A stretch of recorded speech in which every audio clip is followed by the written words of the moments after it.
I hate change. Okay? When I find something that works for me, I stick to it. What do I need to try new things for? You know what I mean? I like to know that everything is exactly where I left it. Everything's going to happen the way that it's supposed to happen. Very much type A. Okay? I am very much type A. But lately, I'm realizing there is so much more that my life can be, so many possibilities that I'm missing out on by staying in this zone, in this good. There's great that's better that's out there. There's better that's out there. There's just so many more tiers that I can hit. And it's not like I don't have the skill. It's not like I don't have the intelligence. It's not like I don't have the means. So why am I not going after bigger and better things? It could be fear, sure. It could be trauma, of course. Both of those are very human things. And although I think those have some factors, I think what it really comes down to is safety. There is a certain level of safety and predictability, right? The mere fact that you don't know how something is going to end, you don't know exactly what a process is going to look like. Oh, that is so uncomfortable. Change is uncomfortable. It is anxiety provoking. And who wants to be uncomfortable? Nobody wants to be uncomfortable, right? Now that I'm 30, I feel like a plant that's outgrown its pot, right? I'm feeling this need to like pop the bubble, like open my arms and burst this bubble I've been living in, right? I just feel like I need to grow, I need to expand. And it kind of makes a lot of sense because, I'm a star girl. And 2024 is an 8 year, and it's all about expansion and growth and pushing forward and applying everything that we learned last year, reaping the benefits of your growth and taking risks, and welcoming change. I'm learning how to do that. There is no growth in your comfort. So it's time to get uncomfortable and embrace change.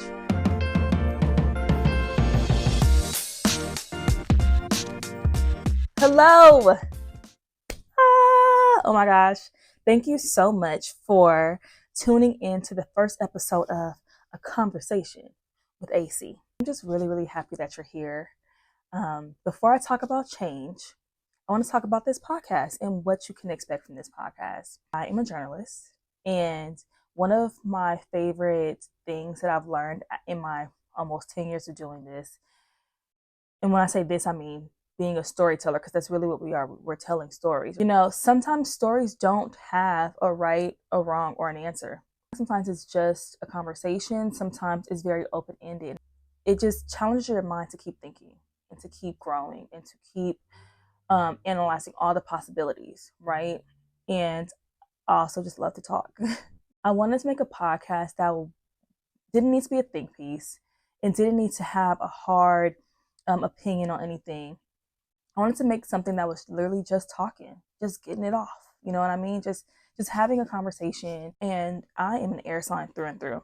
So I'm always pontificating and, wondering. And sometimes it's really silly stuff like, who was the first person who heard a whale and was like, I wonder what they're saying? And then actually did the research and the science to figure out what whales are talking about. Sometimes it's deeper stuff. Like I'm thinking about, is delusion really a bad thing?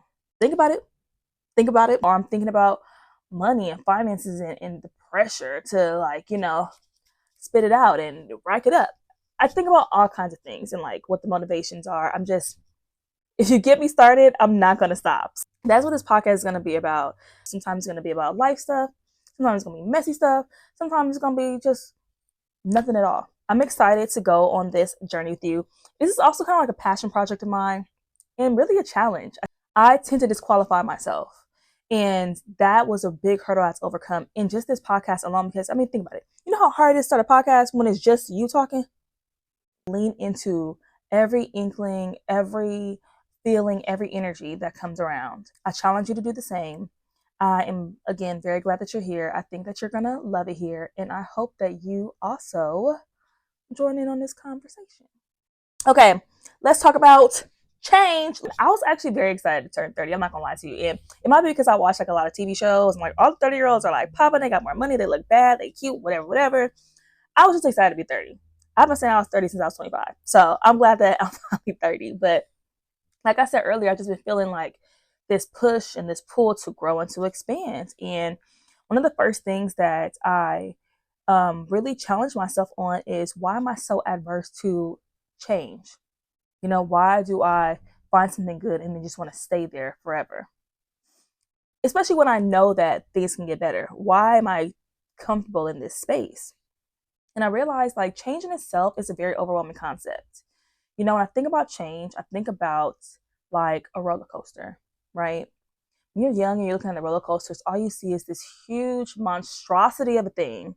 And it's like loud and it's creaking and it has like all these like loopy loops and turns, and then it goes straight up and then it comes straight down. People are screaming. And then you're old enough and like your cousins are like, come on, come on, come on. So you feel all this peer pressure and you get in the line. And then while you're in the line, your anxiety is building up and it's building up because you're like going through the twists and turns of the line. You're getting closer and closer to the front. You know, and I like to think of that line part as, you know, the process of change, you know. And then you get to the front and you get in that little car and they strap you in, they give you all the rules, keep your hands and your feet inside. If you have a hat on, take it off, hold it, put it in a little, you know, locker thing in the front. They come around, they check to make sure that you're really in there, and now it's hitting you. All right, I'm about to do this for real. It ain't no turning back now. I'm really in this thing now. And then the roller coaster takes off and you're screaming and your stomach is like in your chest and you like going through all these emotions, and you go through the whole thing, right? It's way quicker than the line was, obviously. And, you know, when you were in line, you're seeing people get off the roller coaster and they were just like on a high, like, oh, that was so fun, let's do it again, having some of their lives. And now you're about to get off the roller coaster and you get off and you realize, oh shit, that was actually really fun. I just had the time of my life just like those people did. And then your crazy tail self wants to what? Get on the roller coaster again. What does that have to do with change, right? I think in the past, actually just in life in general, you cannot avoid change. In some way, shape, or form, in some way, we are forced to change. We get pushed into change. Certain things just come with life. As life gets, you know, as life continues to go and you grow and you get older, there are certain things that change without your input at all. You'd have no choice but to face it, right? But now that I get to make some of these decisions and now I'm embracing that I can actually run towards change, and I'm not going to fail at it, I need to change the shift from the line of that roller coaster and looking at how crazy it is from the outside to the feeling of being on that roller coaster and going through and actually enjoying the ride, and then getting off in that addictive feeling when you feel like I really conquered something and I have something else on my belt. And now I can, if I did this roller coaster, I can do all these other roller coasters too. For me, that's what I'm trying to do in this season when it comes to change, whether it's change at home, whether it's change with my family, whether it's whatever it might be. I think that my biggest setback up until this point was that I was so focused on the process, so focused on the, well, I don't really know how it's going to be, that unsureness, instead of focusing on the fact that any other time that I've been faced with change, I've come out on the other side of change 10 times better than I was before. The only difference between those times and now is I'm walking right into change. I am so intelligent. I am so skillful. I have so much wherewithal to really, anything that this change can throw at me that is unpredictable, I can roll with those punches because I've done it without even thinking about doing it before. Just really focusing on results, results, results, results, and the possibilities. Like, I think that's a really great thing about our generation, not even just our generation, but society right now. So we have so much exposure to so many different possibilities of just how grandiose life can be in every sense of the word. But it definitely requires us to get uncomfortable sometimes. I think the other biggest thing, I really, really, really love this version of myself. And when I think about change, I think my natural inclination is to completely abandon everything that I am for a new me. When I try to do that new year, new me thing, it's never been sustainable because I've had to abandon everything I've thought about myself to be that new person. It just doesn't work that way. I think about, this is a really good example. And I know we talk about Insecure so much, but it is such an amazing show.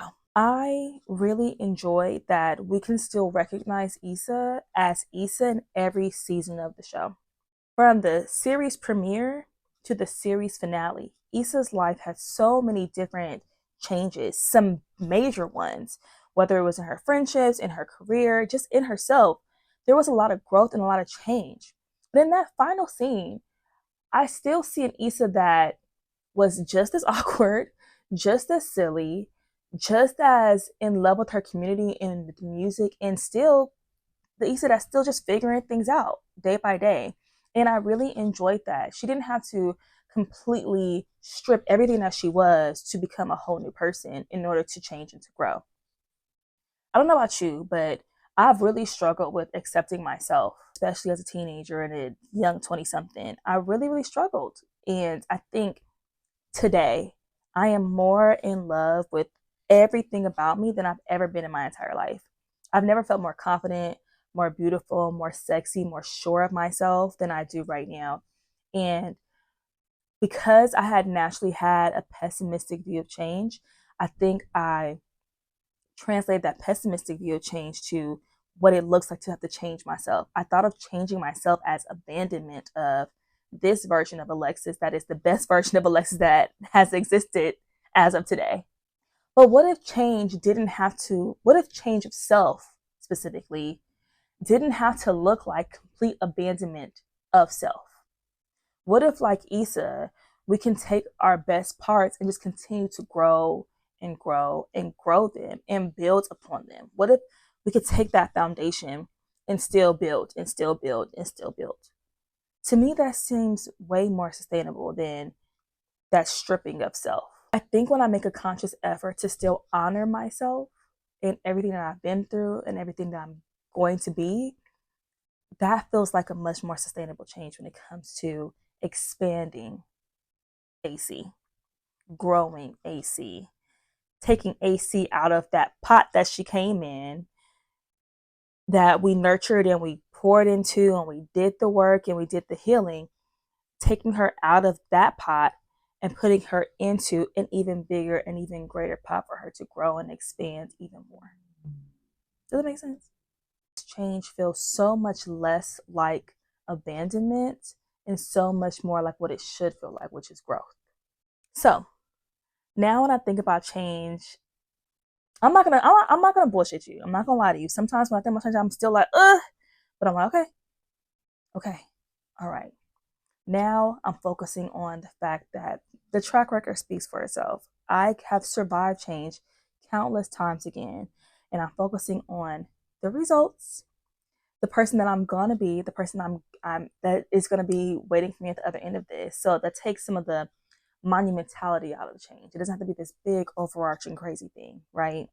And I'm honoring myself and taking all these good versions of Alexis along the way. What is your natural inclination when you hear the word change? Is it bad? Is it good? Is it whatever? What about anxiety? Because I know for me, when I think of anxiety, I initially am like, oh, anxiety is so terrible. But now it doesn't really feel like a terrible thing. It's not good, but it's not bad. It just feels like a natural human response to things that can be overwhelming or unpredictable or just something that we have just never experienced before. What do you think about when you hear the word growth, right? Does it feel like this huge task that you have to do, or does it feel like an adventure, like something that you welcome with open arms? Because I'm kind of in the middle still. And what do you think about when you hear the word safety? You know, I think for me, one of my biggest lessons I'm learning is safety can also come from within. That's all I had to talk about. I'm just curious. Talk back to me. Let me know what you think. Thank you so much again for listening, for having this conversation. And I can't wait to talk to you again.